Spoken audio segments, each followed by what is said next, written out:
আসসালামু আলাইকুম প্রিয় শিক্ষার্থী বন্ধুরা, আজকে আমরা ক্লাস 6 এর ইংরেজি দ্বিতীয় পত্র নিয়ে আলোচনা করব। সেটা হলো কিভাবে নাউনকে প্লুরাল করা যায়। নাউনকে প্লুরাল করার কিছু শর্টকাট টেকনিক আছে, সেগুলো নিয়ে আমরা তোমাদের সাথে আলোচনা করব।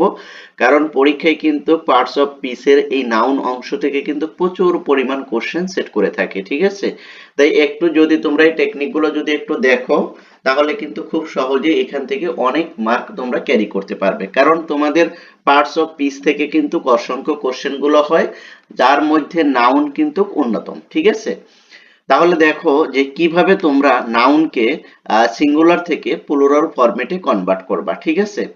একটু তোমাদেরকে আমরা বলছি, সেটা হলো যে আগে কিন্তু আমরা এই যে ক্লাসগুলো নিয়েছিলাম।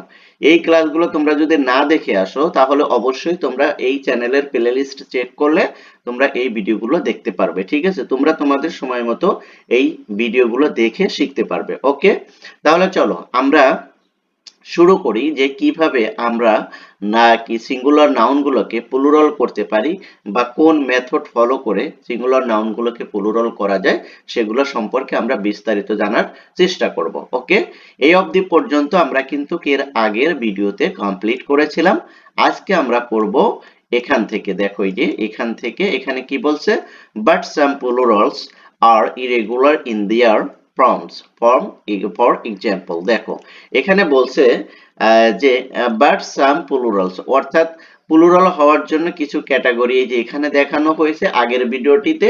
এই জন্যই আমি তোমাদেরকে বলেছিলাম যে আগের ভিডিওটা যদি মিস করে থাকো, তাহলে অবশ্যই চ্যানেলের প্লে লিস্টে গিয়ে এটা দেখে আসবে, ঠিক আছে? এখন দেখো এখানে একটু খেয়াল করো যে কিছু প্লুরাল আছে যেগুলো কি ইরেগুলার, মানে কি অর্থাৎ নিয়ম বহির্ভূত, নিয়ম মেনে চলে না, ঠিক আছে? নিয়ম গতানুগতিক যে নিয়ম, আগের এই যেগুলো যেরকম গতানুগতিক নিয়ম ফলো করে প্লুরাল করা যেত, এটা কিন্তু সেভাবে করা যাবে না। এটা রেগুলার না, এটা হলো ইরেগুলার, অর্থাৎ আনকমন যেটাকে তোমরা বলতে পারো, ঠিক আছে? ইন দেয়ার ফর্মস, যেই প্লুরাল গুলোর কি ইরেগুলার ফর্ম রয়েছে সেগুলো তোমাদেরকে দেখাচ্ছি কি কি, সেগুলো একটু দেখো। এই যে এখানে দেখো ম্যান, ম্যান, তারপরে চাইল্ড, টুথ, মাউস, তারপরে হলো গার্লস, রাইট? এগুলো কিন্তু আমাদের কাছে পরিচিত নাউন, কিন্তু এগুলো যখন আমরা প্লুরাল করতে যাব তখন কিন্তু সম্পূর্ণ ভিন্ন হবে। কেন ভিন্ন হবে? কারণ এই যে এখানে লেখছে কি ইরেগুলার ফর্ম, এগুলো কোনো রেগুলারিটি মানে না, কোনো কি সিকোয়েন্স ফলো করে না, এটা শুধু নিজের মতো করেই তৈরি হয়, ঠিক আছে? সেখানে ভাওয়েল বা ই চেঞ্জ হয়ে লেটার চেঞ্জ হয়ে নতুন রূপ নেয়, ঠিক আছে? দেখো এই যে ম্যান, ম্যান এর প্লুরালটি কি? মেন। দেখো এখানে কি ইএস যোগ হয়েছে, এস যোগ হয়েছে, ওয়াই নাই, কিন্তু এগুলো কিন্তু তোমাকে খেয়াল করতে হবে। কারণ বেসিক্যালি নাউন কিন্তু শুধু কি সাধারণ নাউনের শেষে এস যোগ করে দিলে সেটা কিন্তু প্লুরাল হয়ে যায়, কিন্তু এই নাউনগুলোর ক্ষেত্রে তুমি কিন্তু এস যোগ করে প্লুরাল করতে পারবে না। আবার আমরা শিখেছিলাম এস কি ইএস যোগ করে প্লুরাল করা যায়, ঠিক আছে, সাধারণত নাউনের ক্ষেত্রে, কিন্তু এটাও কিন্তু সেটা হবে না। এই ফরম্যাট গুলোর কোনো একটা ফরম্যাটই কিন্তু এটা কি করা যাবে না, অ্যাপ্লাই করা যাবে না, কারণ এইখানকার যে প্যাটার্নটা, এই প্যাটার্নটা সম্পূর্ণ কি ভিন্ন। এটা তোমাকে আয়ত্ত করতে হবে। আর আয়ত্ত করতে হলে কি করতে হবে? তোমাকে বারবার একটু করে প্র্যাকটিস করতে হবে, অর্থাৎ চোখটা ভুলায় যেতে হবে। কিছুটা দিন যদি এরকম কন্টিনিউয়াসলি করতে পারো, তাহলে কিন্তু এই ইরেগুলার নাউনগুলো কিন্তু খুব সহজেই কিন্তু মনে রাখতে পারবে। তবে আরেকটা তোমাদেরকে ট্রিক্স বলে দেই, সেটা হলো যে পরীক্ষায় যতগুলো নাউন ফরম্যাট গুলো চায়, ঠিক আছে, তার মধ্যে ম্যাক্সিমাম যেইগুলা কনফিউজড স্টুডেন্টরা হবে সেই নাউনগুলোই কিন্তু বেশি চায়, ঠিক আছে? এটা কোন নাউন, এটা কিভাবে বা কোন কোন নাউন থেকে কিভাবে কি হলো, এগোরণ মানে তোমাকে কনফিউজড করবে যে সকল কোশ্চেন গুলো, সেগুলোই কিন্তু বেশি করে। তার ভিতরে কিন্তু এই ইরেগুলার নাউনটা কিন্তু অনেক অনেক ইম্পর্টেন্ট, ঠিক আছে? আর এর সাথে আসে হলো এই যে তোমার ওয়াই এবং ওয়াই, ওয়াই ওয়াই উঠিয়ে যে আইএস হয়, আবার ওয়াই থেকেও এস যুক্ত করে নাউন প্লুরাল করতে হয়, সেটাও কিন্তু খুবই গুরুত্বপূর্ণ, ঠিক আছে? আচ্ছা, যেহেতু আমরা এখন ইরেগুলার নিয়ে কথা বলছি, সেটাই একটু বলি। দেখো এখানে তুমি কি করবে, এখানে তোমাকে আমি যেটা বলবো সেটা হলো যে এই ইরেগুলার নাউনগুলো পরীক্ষার জন্য খুব ভালো করে দেখবে। কেন দেখবে ভালো করে? কারণ এখান থেকে কনফিউজড হয় স্টুডেন্টরা বেশি, এবং এটা কম করতে পারে, যার কারণে কিন্তু এগুলো বেশি এসে থাকে। যেমন দেখো চিলড্রেন, কি চাইল্ড, চিলড্রেন, ওকে, টুথ, টিথ, তারপরে কি, তারপরে আছে হলো তোমার হলো মাউস মাইক, রাইট? তারপরে দেখো গোস গেস।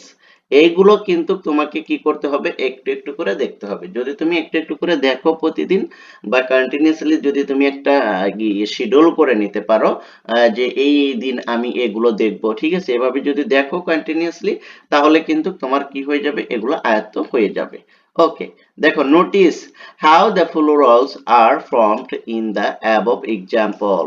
দেখো এখানে বলছে যে how the plurals are formed in the above example, উপরের এই এক্সাম্পল গুলো কিভাবে হলো সেটা তুমি কি বুঝতে পেরেছো বা তুমি কি করতে পেরেছো, সেটাই ওরা বলছে এক্সাম্পল গুলো। দেখো note, in English plural are usually format by adding কি es ies to the singular form।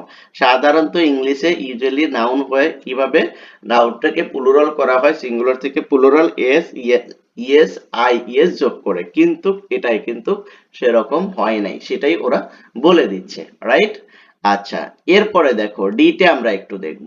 Read the following passage and identify the nouns in it. দেখো এখানে বলছে রিড দ্য ফলোইং প্যাসেজ, এই প্যাসেজটি কি করো, পড়ো, এন্ড আইডেন্টিফাই, এবং identify করো দ্য নাউন্স ইন ইট, এখানে কি কি নাউন আছে সেগুলো আইডেন্টিফাই করো।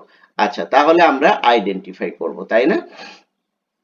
দেখো mister Habib is now, mister Habib is now a happy man for several কি রিজনস।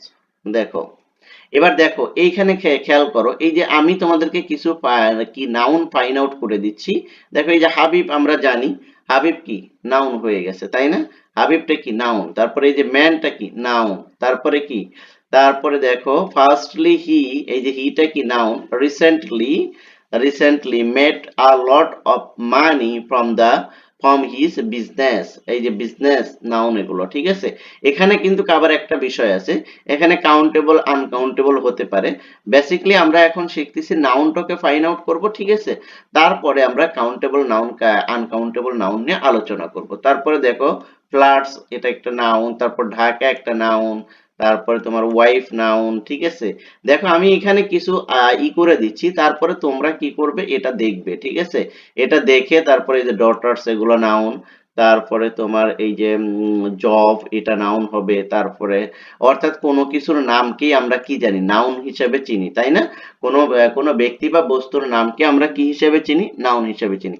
আমি কিছু আইডেন্টিফাই করেছি, আর বাকিগুলো তোমরা করে নিবে, ঠিক আছে। তোমরা কতদূর পারো বা কতটুকু তোমরা বুঝতে পেরেছো এই আলোচনাগুলো থেকে, সেটা তোমরা অবশ্যই কমেন্ট সেকশনে জানাবে। আর কে কোথা থেকে দেখছো তা অবশ্যই তোমরা কিন্তু কমেন্ট সেকশনে জানাবে, ঠিক আছে। আর তুমি যদি আমার এই ক্লাসে যদি নতুন হয়ে থাকো, তাহলে কিন্তু অবশ্যই তোমাকে কি করতে হবে, চ্যানেলটি সাবস্ক্রাইব করে পাশে থাকতে হবে। কারণ একদম বছরের শুরু থেকে লাস্ট অবধি পর্যন্ত কিন্তু আমরা তোমাদের সাথে থাকবো। সেই সাথে তোমাদের স্কুলের যত পরীক্ষা এবং যত সাজেশন এবং যত ট্রিক্স, সব কিছুই কিন্তু আমরা পরীক্ষার আগে তোমাদের সাথে বিনা শর্তে, অর্থাৎ কোনো কিছু লাগবে না, শুধু আমাদের চ্যানেল সাবস্ক্রিপশন থাকলেই তোমরা সেগুলো পেয়ে যাবে, অর্থাৎ তোমরা এই সুযোগগুলো পেয়ে যাবে, ঠিক আছে।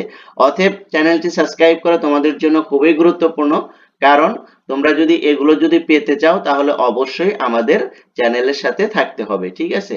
দেখো এখানে now say which of this nouns are singular and which of them are plural। Okay, দেখো নাও সেই হুইচ, তুমি এখন এখানে কি করতে পারতেছো, জানতে পারতেছো বা বলতে পারতেছো যে কোনটা সিঙ্গুলার এবং কোনটা প্লুরাল। অর্থাৎ এই যে এখানে যে দেখাইলাম, ঠিক আছে, এখানে কিন্তু সিঙ্গুলার এবং প্লুরাল উভয় নাউনই আছে, এগুলো তুমি ফাইন্ড আউট করবা। ওকে, তারপরে দেখো make sentence of your own with two singular nouns and two plural nouns। আর তুমি কি করবে, দুটা সেন্টেন্স তৈরি করবে কি দ্বারা, সিঙ্গুলার নাউন দ্বারা এবং প্লুরাল নাউন দ্বারা। এটা তোমরা বাসায় করে নিও, এগুলো তোমরা একটু প্র্যাকটিস করবে, ঠিক আছে। তারপরে দেখো ফিল ইন দা গ্যাপ, এটা তোমরা কি করবে, প্র্যাকটিস করবে, এইচডব্লিউ করবে তোমরা, ঠিক আছে। এটা যদি না পারো তার পরবর্তীতে আমি করে দেব, অবশ্যই তোমাদের কমেন্ট সেকশনে জানাতে হবে যে ভাইয়া আমরা এ ই এবং এফটা কমপ্লিট করতে পারিনি, আমি তাহলে তোমাদেরকে আনসার করে দেব। ওকে, এই দুটো তোমাদের থাকবে। আর এ পর্যন্ত আমরা আলোচনা করব, পরবর্তী ভিডিওতে আমরা এই যে লেসন 2 এটা নিয়ে আলোচনা করব, countable noun and uncountable noun এটা নিয়ে। ওকে, তো ততক্ষণ পর্যন্ত ভালো থাকো, সুস্থ থাকো। আর তুমি যদি আমার এই চ্যানেলে নতুন এসে থাকো তাহলে অবশ্যই চ্যানেলটি সাবস্ক্রাইব করে পাশে থাকবে। Thank you so much. আল্লাহ হাফেজ।